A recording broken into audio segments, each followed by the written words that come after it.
lilion, susihon, pag-ayo, ang Ebanghelyo, makit-an nato ang maslawom nga gipamulong ni Jesus tungod kay kini naghatag og talagsaong panag-ignan giunsa niya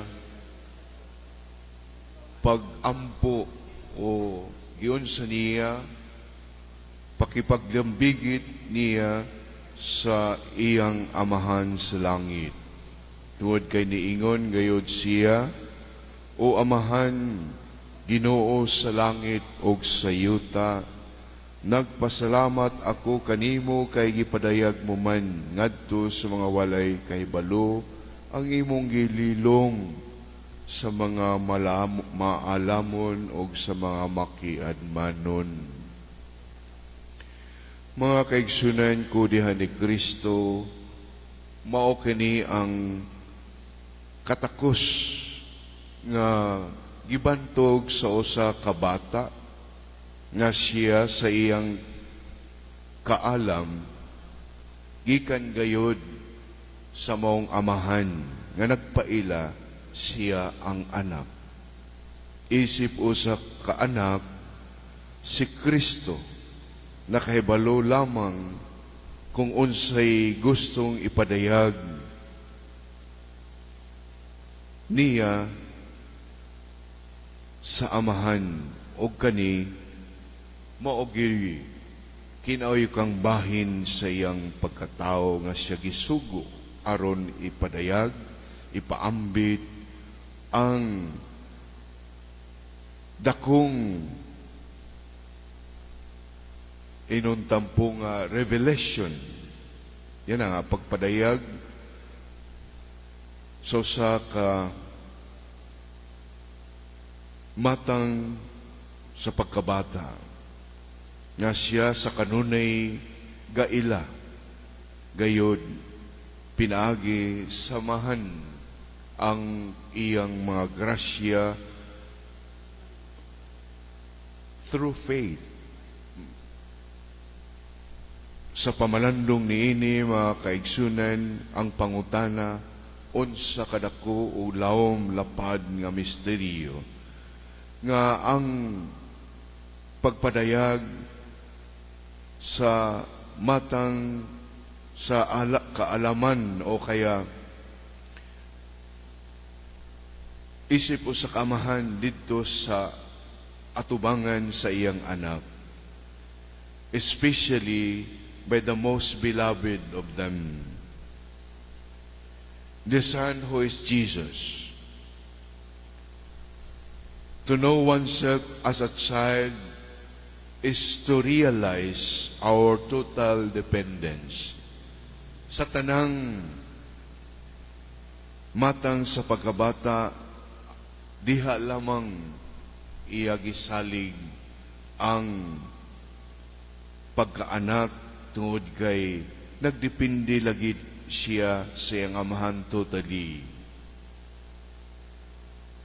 Our state of being begotten and receptive of life nga kitang tanan giawhagon gayud kita nga diha isip usa ka anak o giilang nga anak na ay sa kanunay gapaambit sa usa ka mensaheng kitang tanan gialimahan gayud ilabi na makaplagan sa iyang pag-alima isip usa ka amahan sa iyang paaging mahigugmaon nga nagiya kanato og nagdisiplina diha sa pagkaanak.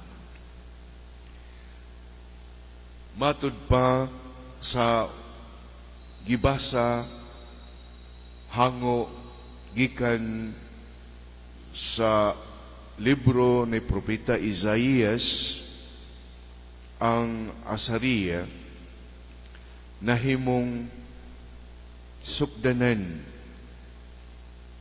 sa kasuko sa Dios. nga sila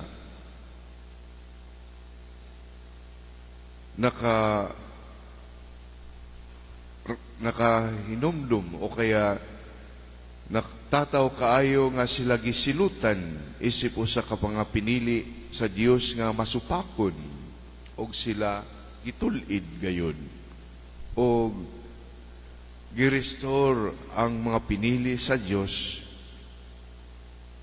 may tungod sa paghatod to become just aron mapuy-an ang ilang original nga pagtuo na agi Diyos sa kalipay o sa kaguol nga masinati isip usa ka pinili sa Dios. Yet when Assyria boast by their own power, makaingon gayud ang halangdon isip usa ka amahang nagiya sa mga minugna sa Dios. I interfere with God's plan.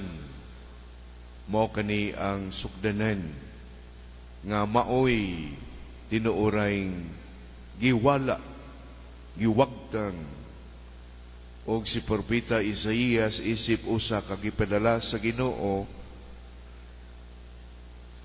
gagamit og imahe nga instrumento usab naabay sarang ang mga gamit naabay sarang nga ikapahambog sa usa ka atsa og uban pa niana batok sa mugamit niini wala gayud walay mahimo ang mga instrumento og depende ang ilang kapasidad sa mugamit niini naabay maghimo ang sukdanan diha sa kupot niini wala gayon mga pangutana mga kaigsunan unsa may mga kaamguhan nining gibasang nadunggan kanato. What are those lessons that we could bring home to these readings that we have here? Mga kaigsunan, the lesson is to remain humble and to open to God's direction. Wala gilain isip o sa ka-instrumento nga pwedeng gamiton sa Ginoo aron may batyagan ang iyang presensya. Kinahanglan gayud kita muangkon og magpaubos og magpabilin isip usa ka instrumento sa Ginoo aron usab kita abli kung asa kita dalhon kaniya aron mahimo kitang epektibo. Then we can achieve creative and life-giving results, such as those accomplished by Moses, Prophet Isaiah, and Jesus. Sila ang mga tinuorayng panag-ingnan niini nga gigamit sa Ginoo aron makahimangod ang iya mga pinili. Isip pinili sa Dios nga nakahimo nga tinurayng naghatag og kinabuhi sa tanang ilang gihimo aron nga tinuoray silang instrumento. And secondly, the gospel reminds us that it is those who are aware of their own need. Nagpahinomdom gayud kita nining ebanghelyoha karon nga kinsa man katong nakahibalo o nabatsyagan nila ang ilang gikinahanglan isip usa ka instrumento nga ang Ginoo gayud mahimong tinurayng tinubdan niining mga abilidad aron makit-an ang iyang way puas nga kayo gugma para kanato. And their own poverty before God, kanang giingon na anawim, the poor of Yahweh. Kung maangko nato kana nga kita gayod, way mahimo at ubangan sa Ginoo kung supako nato ang iyang kabubuton.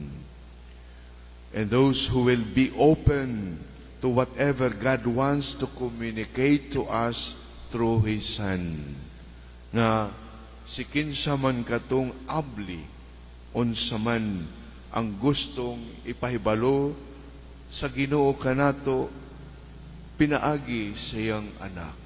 Og isip usa kita nga gituring nga mga anak, muilagayod kita sa tinurang tunubdan sa atong mga kinahanglan. Kay lagi siya magyud ang rason kung nganong naaman kita karon sa pagsahulog sa pulong o buhat ni Kristo.